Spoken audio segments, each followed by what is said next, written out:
So that's prototyping in theory, but let's make it real. So I'm now going to walk you through the second day sushi example and build that up as a prototype. We're going to use the previous lean canvas that we did around second day sushi, and I'll show you how we get from that lean canvas to a really high quality prototype that's designed, and then hand over to you to run through some of those sample exercises on your own. Okay, let's walk through the second day sushi example. So as a reminder, we said that students will buy second day sushi if it's half the price of regular packaged sushi. And we went through and we did the lean canvas where we defined the problem, the solution, the early adopters, and a whole bunch of items. And the reason we did that is so we can get really clear as a group or as a team around what we mean by this particular idea and get agreement on that. And that is really useful as we now drop into the prototype. So let's do the prototype. So as you can see on the screen, we're going to start with a key market hypothesis. And the key market hypothesis is something we want to state as a fact to prove or disprove. And in this case, we're saying students will buy second day sushi if it's half the price of regular packaged sushi. Now, how did we get to that? Well, a good way to start when you're working on your own ideas is if we look at your early adopters, that often becomes the beginning of the key market hypothesis. So in this case, it's students. We say the solution, have a look at the solution. We'll say we'll buy second day sushi, and the unique value proposition is half off. So by combining some of those elements, we can very quickly find our key market hypothesis. Then to the XYZ. So the XYZ hypothesis is we're saying 20% of packaged sushi eaters will try second day sushi if it's half the price of regular packaged sushi. So what the XYZ is a subset of the key market hypothesis stated with numbers. So why 20%? Well, everybody uses 20% after I give this example, so don't. But the 20% is we're trying to find what is the number that is enough of a leading indicator that makes this idea worth doing, but not so high that we unnecessarily fail it. Because what often I do in my in-person workshops is when someone comes back with a percentage, my answer is always, what if we come back with half that result? Do we still fail that idea? So we're trying to find that lowest threshold that allows us to go forward and allows us to make sense of this idea that it's a worthwhile thing to pursue.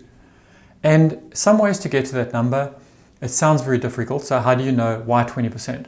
Well, if you start thinking about how many people eat sushi, how many students eat sushi, what percentage of people buy sushi versus other takeout options, how many people buy takeout for lunch instead of bringing their own lunch, how many sushi cafes are there, how many sushi cafes are there on campuses for this particular demographic, you can very quickly start triangulating and figure out what a good number looks like.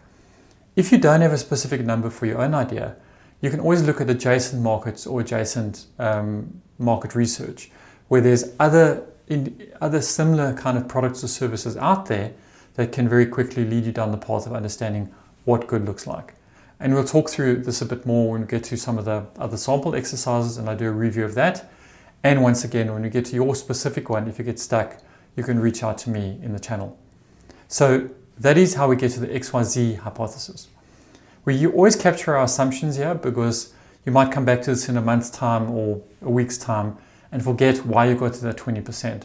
So you want to pick a number here that's believable, that's a good pass-fail threshold, and that you can defend in the future when you've eventually passed this idea and you want to take it to the next phase of either building it out or creating a product or justifying a business case or doing those kinds of things.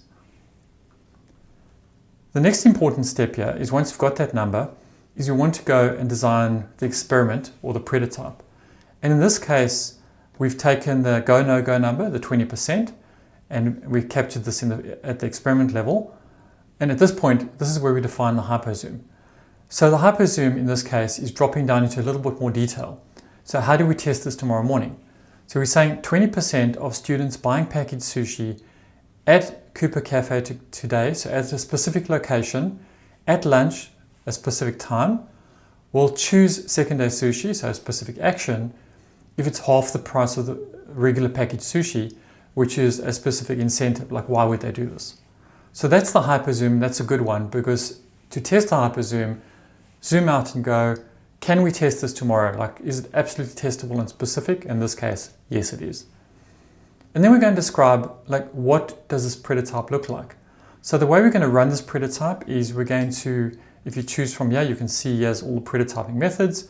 In this case, we think it's an imposter because we're going to relabel someone else's sushi in their shop. So the description here must be very specific around how would you run this prototype. So in this case, we're going to create some labels that say second day sushi half off. We're going to stick those on some boxes that are on sale at the cafe. And then we count the number of people who buy the sushi versus those who don't. So the number of people that came to buy some takeaway versus those that took sushi. And that gives us our ILI. So in this case, we've decided we're going to run it on the specific date here. It's always good to capture this so you can keep the momentum. Because remember, the whole point of this is to run the experiment and get it out the door.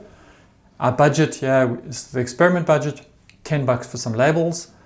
And you'll notice here what we do is we track where we are with the experiment.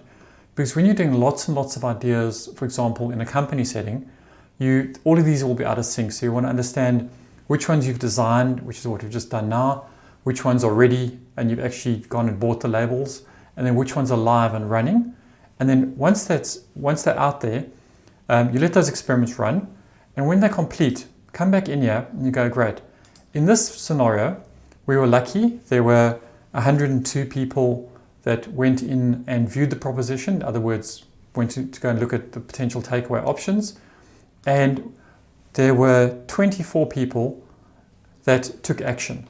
So 24 people bought second day sushi. In other words, picked it up, took it to the counter, and we said, no, you can't have that. Or we gifted it to them. So this gives us our initial level of interest, which I spoke about earlier, of 23.5%. So this is the number that we're looking for. This is the goal of prototyping, which tells us, yes, this experiment passed, this prototype passed. Real humans are interested in doing this. And then what we do is we said we planned it on the 5th. We actually ran it on the 6th. So we ran it on the 6th of the 7th of 2021 in the future, or depending when you watch this. So that's when we ran the idea. And then we go, right, the most important thing is, if we're going to run a next experiment, and you always should run a second one, what did we learn? So what we might have learned here is time of day was good, or time of semester. So it was the right timing, there were enough students around, etc. There's a whole bunch of things you could learn, which will help you then redefine your next experiment. And then, most importantly, make a decision. What do we do next? So, do we pause this experiment because there's other more important things to do, or we're not happy with what we've got so far? Do we pivot this into trying something else? Or do we persevere in terms of, okay, we're going to go forward and run the next experiment? In this case, we're going to persevere. And what we do here is we go and add the next experiment, and we'll go and define the next one. So that's how we would set up the prototype and run the prototype and execute the prototype. So now it's going to be your turn. We'll hand this over to you and go and run some sample prototypes. So now it's over to you and it's your turn. Pick one of the 3 samples that I gave you earlier for the lean canvas and run through and build your own prototype and design your own prototype. Once you've done that, you can check in the next lesson where I'm going to run through each of those ideas as a prototype, and maybe you can get some insights and compare what you did versus what I did. Over to you.